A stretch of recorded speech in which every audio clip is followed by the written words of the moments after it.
I think sometimes as businesses, we look at an athlete and we'll go, well, I'm never going to be an Olympic athlete. I'm never going to win a World Cup or go to Commonwealth Games or switch sports and go down a crazy bobsleigh run.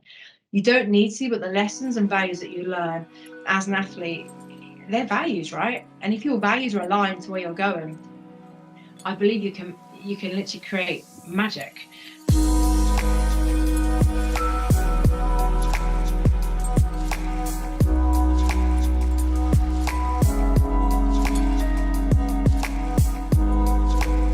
From my experience, your culture and your environment is absolutely everything.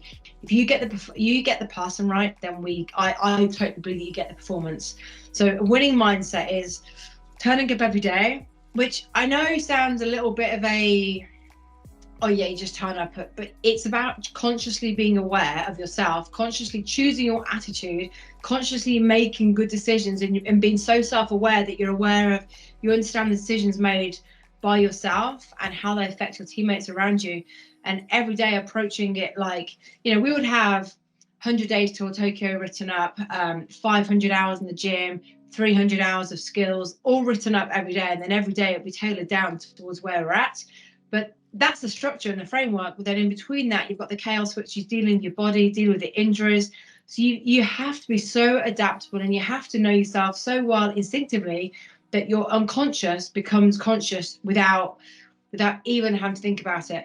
The winning mindset is insane because, I don't know, like every athlete I know just has it within them, and it's that want to go again and want to go and work for your teammate, and you have to want to go and play for your coach. In business, you have to go and want to win business for your manager, for your business, for your brand. You have to want to go and do it for someone. So for me, that winning mindset comes down to your culture, environment. It comes down to your attitude, behaviors, and it comes down to just doing something bigger than yourself.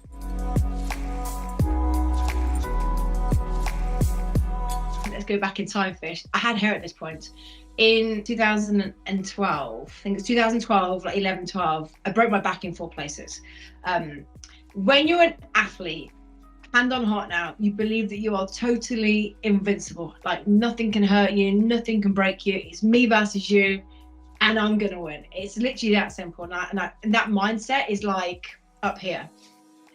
When you get injured, I got taken out in the air, and I broke my back in 4 places. I was in a plaster cast from my neck down to my waist for a year and a half. And then I lost all my hair due to stress. Hence why I'm a boiled egg on stilts, right? But when you go through something like that, you realize that, number one, you're not invincible. And number two, you realize that you've got to be able to pick yourself up, and it's scary because you don't know how far you're going to fall, because you don't realize sometimes how far you've gone. To be able to play for your country in World Cups and then get taken out, break your back, be in a back brace and learn how to crawl, how to walk, how to run.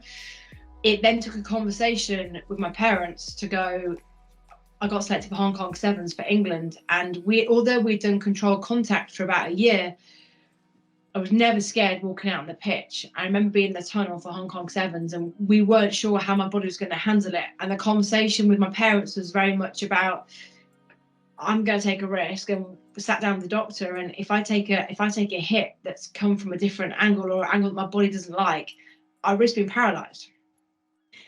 And when you have that real conversation with your parents, you sit there and go, I want to go for it. I want to know what I can be, and I don't want to look back and think, what could I have been? You soon realize that adversity is actually a deeper connection with who you want to be and where you see yourself going. Being able to overcome something where you feel so scared, where you've been the bravest of the bravest, and suddenly you're so scared and you don't know what's going to come, and you trust yourself enough that when you get there, you'll just deal with it because you're equipped for it.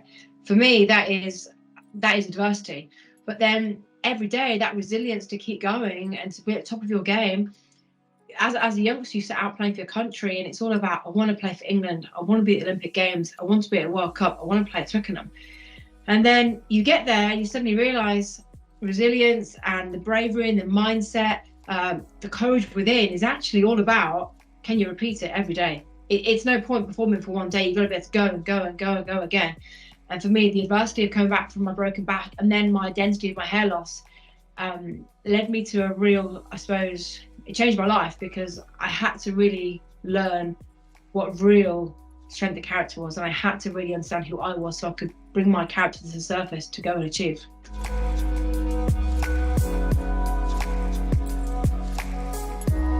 There is so much crossover between sport and business, it's insane. But the one thing I don't understand, which is one thing I would like to change, is in sport, if we have, or so I should say when, because like in our world, feedback is like part of who we are.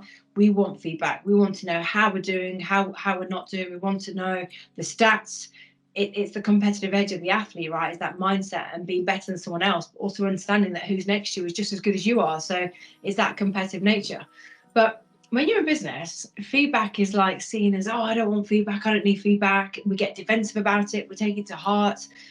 Part of being an athlete and part of the crossover between business and sport is understanding to be any brand, to be any to be any business. You have a brand. You have a look. You have a shop window. You know what you're about. You know who you are. You know what you're selling. That's no different to being an athlete. You know what you're about. You know your lane, and you get on with it, and you be the best you can be.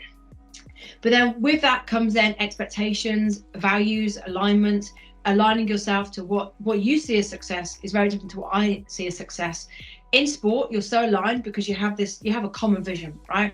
In businesses, because it can be so broad, I think the challenge is there, which I think business can learn a lot from sport, but the umbrella of everyone's got different visions in business. We don't go to work as an athlete because of the money. We don't go because we're guaranteed a medal.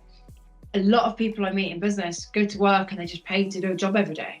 Well, if we have 3 months and we're not performing, we're out. So it doesn't even become, we can't just say, oh, we work hard and we'll get a medal, or we'll work hard, we'll get a medal and we get a pay rise.